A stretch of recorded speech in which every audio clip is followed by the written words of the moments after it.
Hi, I'm back. So this is part 4. I'm just going to bring everything together and close this investigation for right now.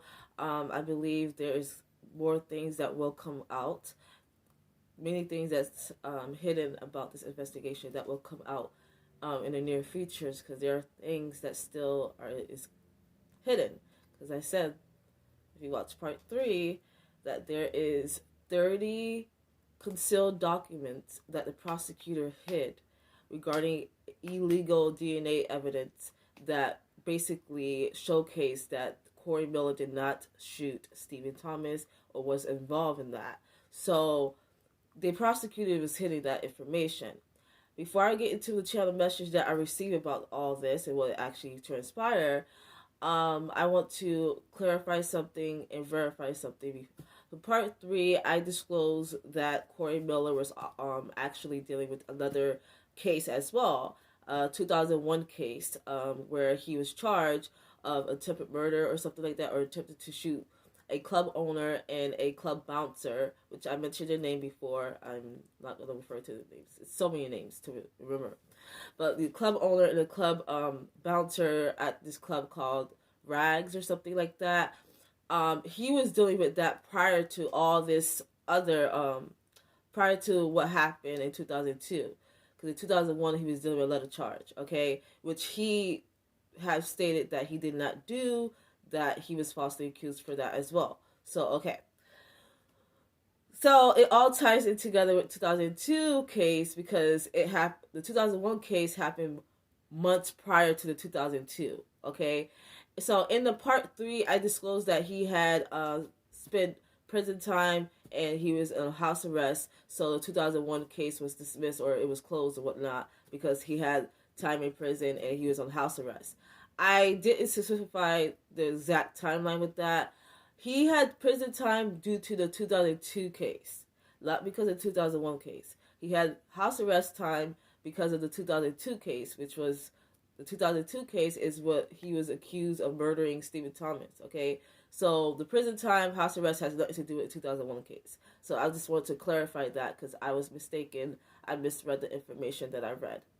Okay, now that we got that together, let's go back to what I was trying to explain in part 3. I said there's a lot of things about this investigation, a lot of things about this case that's messy, that's dirty, that's corrupt, and that raised a lot of eyebrows to me, and that raised a lot of questions to me.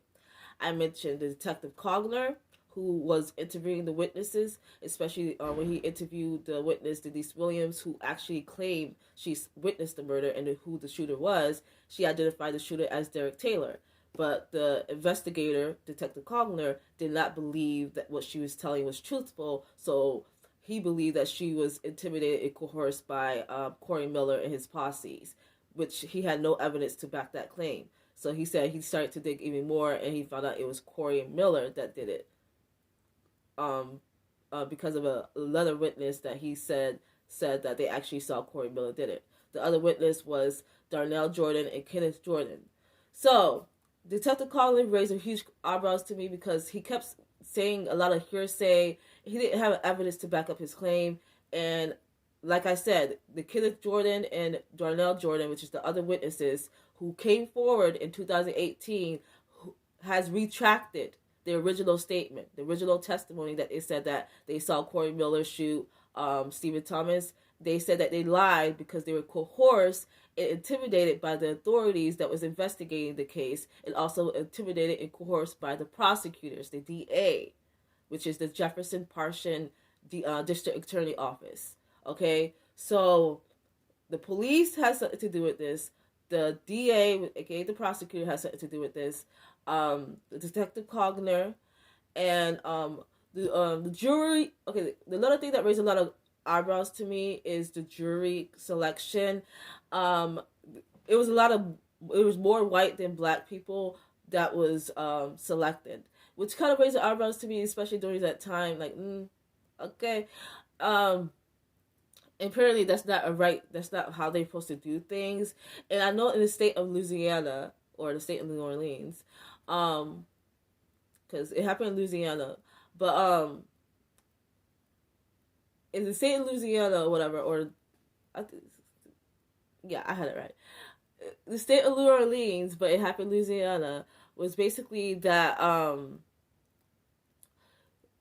they convict or how they reach a verdict and like to convict someone is they have to have a 10-2 jury selection to convict someone to have that verdict. And I did not know that. Apparently, there's like a they Louisiana and Oregon is the only state that still does that. So that was kind of interesting too. So that kind of raised the eyebrows to me. I'm like, okay. And plus, like with the jury selection, there was a lot of juries juror. I can't pronounce that name correctly sometimes. That was like biased and also didn't want to basically like didn't they just want to rush things. And I didn't understand why the judge of that case, which I butcher his name and I butcher his last name, you guys remember, it was Stephen Hans Jackelberger, whatever him, that judge. I didn't understand why he didn't mistrial that case, especially during like the jury selection. It just didn't make any sense, especially when the defense team was going to the judge is telling him like, okay, something's not right. There's no evidence. There's a lot of hearsay with the witnesses. The witnesses' testimony is inconsistent, and the jury selection is like messy, it's false. So what the defense team for Corey Miller wanted the judge to do was mistry the case, but the judge kept denying their request, and I'm like, why? You have so many things that indicate to mistrial this case. Another thing that raises eyebrows to me is how why did Corey Miller why was he sentenced to life in prison? One, because I feel like that's a huge magnitude to get life. Not only did he have life in prison, there's no evidence to back up that he actually did it. It was very little evidence. There's no evidence at all. All they had was a witness testimony that was inconsistent. And another thing they had was a jury who convicted him with a 10-2 verdict. That's it. And even those things was messy and like chaotic and inconsistent. So it was just like ridiculous to me how he was convicted. That was just my take on that. Okay, again, another thing that point eyebrows to me was there was a witness for the defense team. This witness for the defense team is called Henchman Smith. Hopefully I pronounced his name right. He said that he believed Stephen Thomas, which is the victim that was murdered, he believed that he was murdered because of him dancing on a woman and a group of males that beat him up first, and then one of the males shot him in the heart. The group of males saw him dancing with the woman, and they felt some type of way because I guess they were connected with this woman. That woman raised a huge eyebrows to me, and that statement from that witness raised a huge that raised an eyebrow. I'm like, oh, okay. So this witness said that the reason why Stephen Thomas died is because of a woman that he was dancing with. This woman was connected with these group of males. That's very important because it ties to my channel message that I have with that. Okay, this woman raised a huge question to me. Raised a huge brow. I'm like, who the fuck is this woman? There's no name, and I feel like that was purposely done. They hid that part about. They hid that information. The only time it was brought up is because of this witness, Henchman Smith, who stated that. He said, hey, no, I think this is why he was murdered, because he was beaten down by a group of males, and one of the males that actually did it shot Stephen Thomas, and he said he doesn't believe that Corey Miller was the one that shot him, even though he didn't see the actual person shoot Stephen Thomas. He knows it wasn't Corey Miller because he said that Corey Miller was like somewhere else, like in the club, like he was too far away to be the one to shoot Stephen Thomas. And also Darnell Jordan, the one of the witness who came forward in 2018 and retracted his statement. In his statement that he basically said what actually happened, he said that he did see a shooter shoot Stephen Thomas, but he said he saw a male that with a dark complexion wearing a hoodie who actually shot Stephen Thomas. He said it wasn't Corey Miller. He was coerced and intimidated by the authorities that was investigating the case, which is the Jefferson Parsons Sheriff Office and also the Jefferson Parsons District Attorney Office. So he said they're the one who's coercing him to lie in his original testimony. But when he retracted that original testimony and came back 2018 and came forward and said, hey, I falsely accused Corey Miller. This is actually what actually happened. This is what I saw. He saw a dark complexion man, who actually shot Stephen Thomas, and he was wearing a hoodie. Corey Miller was not Corey Miller. Corey Miller is not a dark complexion man. He's a black male, but he's not dark. And plus, he wasn't wearing a hoodie. So that was just eye-opening to me too. But then again, there was a judge that denied him. This judge that denied the witness, Kenneth Jordan and Darnell Jordan, who came forward in 2018. He denied a retrial, even though the witness came forward in 2018 and said that they falsely accused Corey Miller. He denied it because he found them to be not credible, and he just found them to be suspicious. And he also said that he did not believe. He said that the defense team doesn't have any evidence to back their claim. I don't know what the hell. And this judge that denied it was Enright Jr. Hold on, I gotta get his first name correct, you guys. Enright.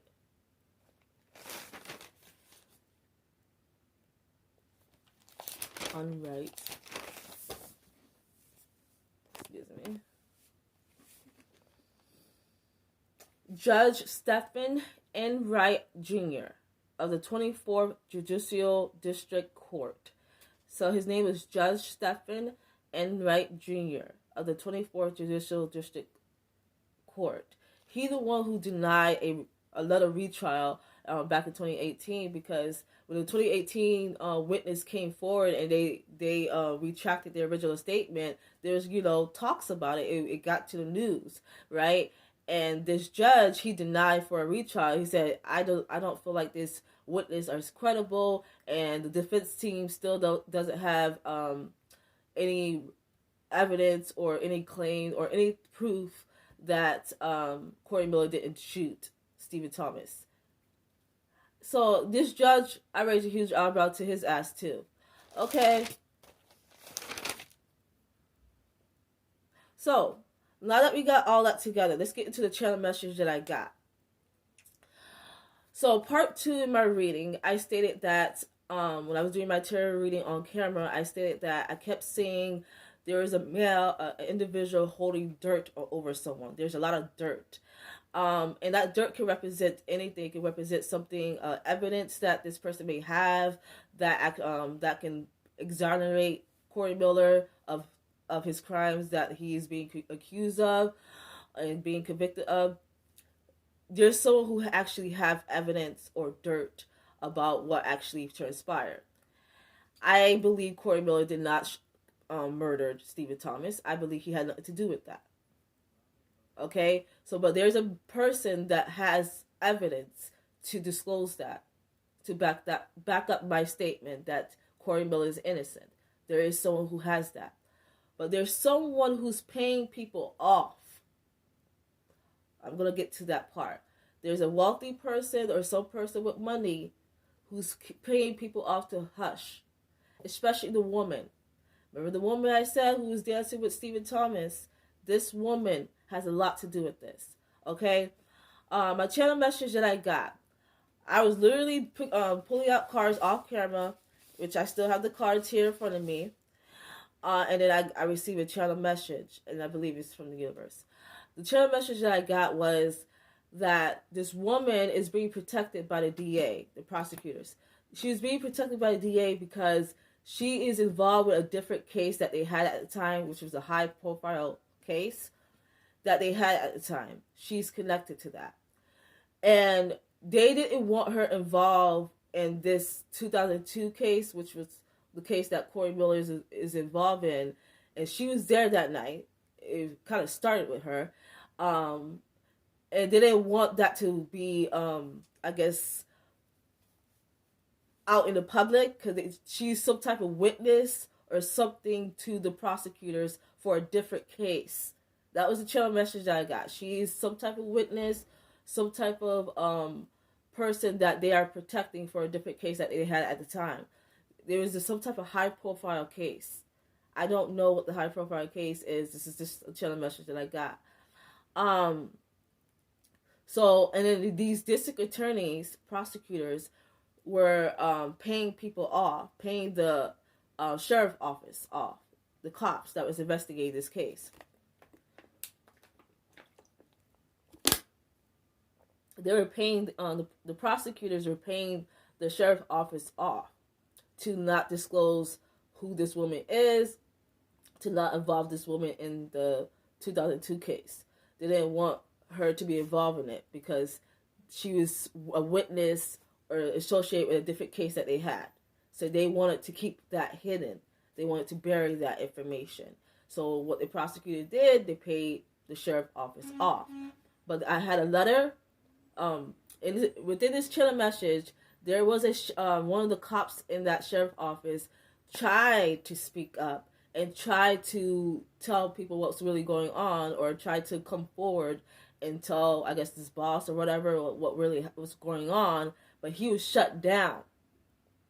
This cop was shut down, the one who was trying to come forward. He was shut down. So there's a cop out there who was involved in this investigation, knows what's really going on. But he was shut down. And he just left it at that. So that was the chill message I got, is there's this woman who's being protected by the DA to this day, and she's being, kept quiet. She's behaving about it. Like, she's not sharing what's going on.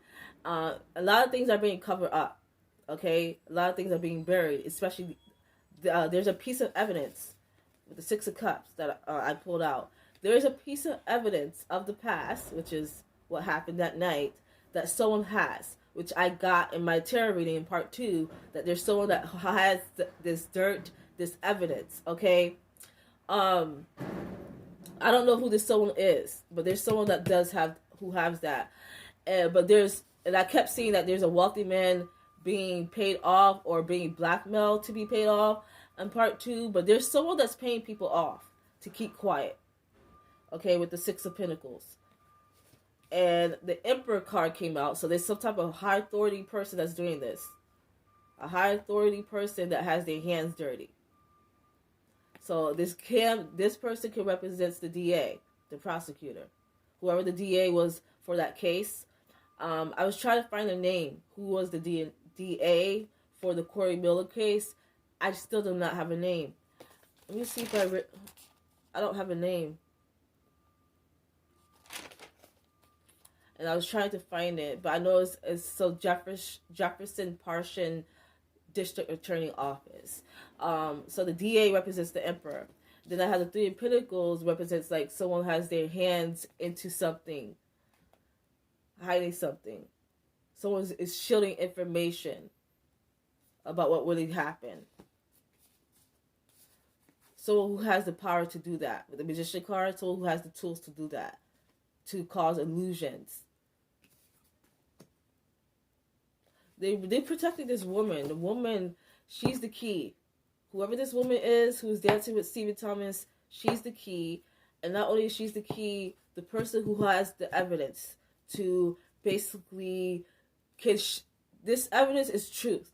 This evidence can help Corey Miller in his case. It can help free him. Not just this woman who was there and who can provide her truth and her testimony, but this evidence that's left behind that the prosecutor is hiding. The prosecutors, these prosecutors are very dirty and corrupt. And this all happened in Louisiana. Okay? Ridiculous.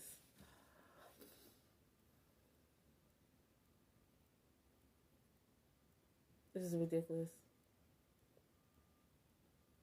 So this is what I got. This is the channel message that I got. Like, Corey Miller is innocent. The channel message that I have is the district attorney is protecting a woman. And this woman was there that night of when Stephen Thomas was murdered. They're protecting her because she's involved in a different high profile case that they had at the time.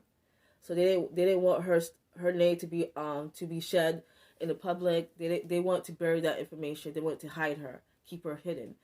So what they did is they paid off the investigators that was investigating the case. They paid them off, and they also hid information from the public and from the judge and the defense team. They hid evidence that can exonerate Corey Miller, and this evidence can help set him free.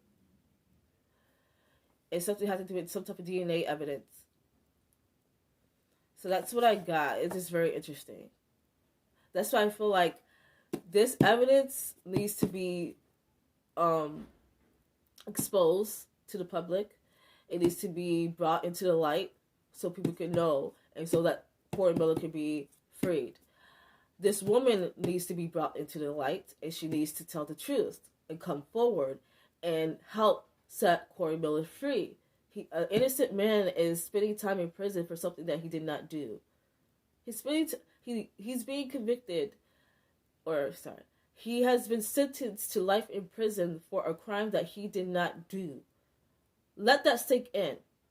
Because of negligence from the investigation, because of corruption, because of hidden evidence that was not shown to the public and that was not presented during his court proceedings. So there's a lot of things that's messy and dirty and corrupt about this case. Corey Miller should have had a retrial, a third one at that. Not only a retrial, they should have been done correctly. There's a lot of things that's being done improperly, which I got that in my part 2 when I was doing my tarot reading. I said there's a lot of things that's done improper. It's not in proper order. It's messy. That's what I kept saying at the beginning of that reading, right? So it was done improperly, this investigation. Corey Miller needs to be freed.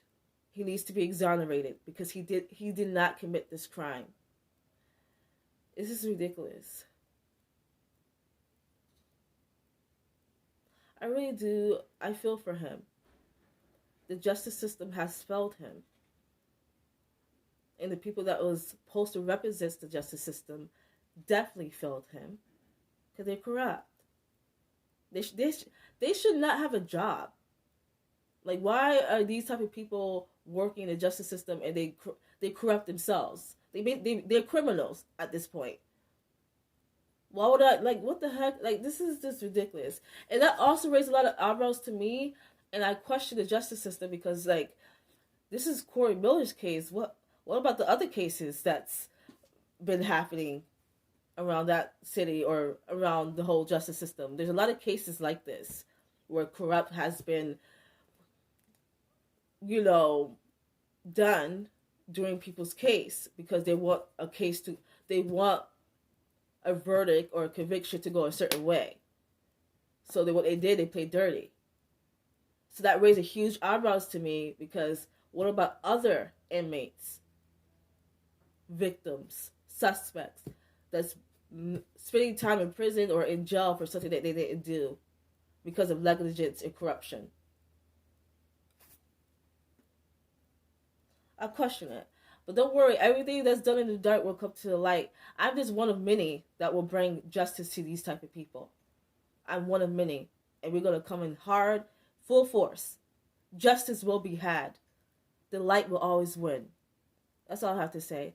And trust me, he's going to be free. I already know that he is. But what I want to happen moving forward, I want more evidence to be shown. I want the evidence that's been concealed from the prosecutors to be exposed. I want these people who was involved with this corruption and this negligence and who was covering this up to be exposed. I want true justice to be had. I want Corey Miller to be freed. And I want this woman to come forward and speak her truth. Please come forward. You can help save someone's life. A life that was taken away from this person for something he did not do. Do the right thing. Come forward, woman. I don't know your name, so I'm calling you woman. Well, you know what? Let me just call you Jane Doe. because I don't know your name. So, I'm gonna leave it here, you guys. This is my testimony. This is what I gathered so far. I do apologize for a little mistake with the timeline regarding his original charge for the 2001 case and all that. So I do apologize for that. But again, I'm investigating. I'm learning. So please be patient with me. But this is what I have so far. If anything do come up, I will do an update on that. So Corey Miller, he's innocent. He needs to be freed. True justice will come for you, Corey Miller. Hang in there. It's coming. These people will be exposed. The evidence will be exposed. This woman will be exposed. Trust me and believe. The light will always win. Lucie out. Bye.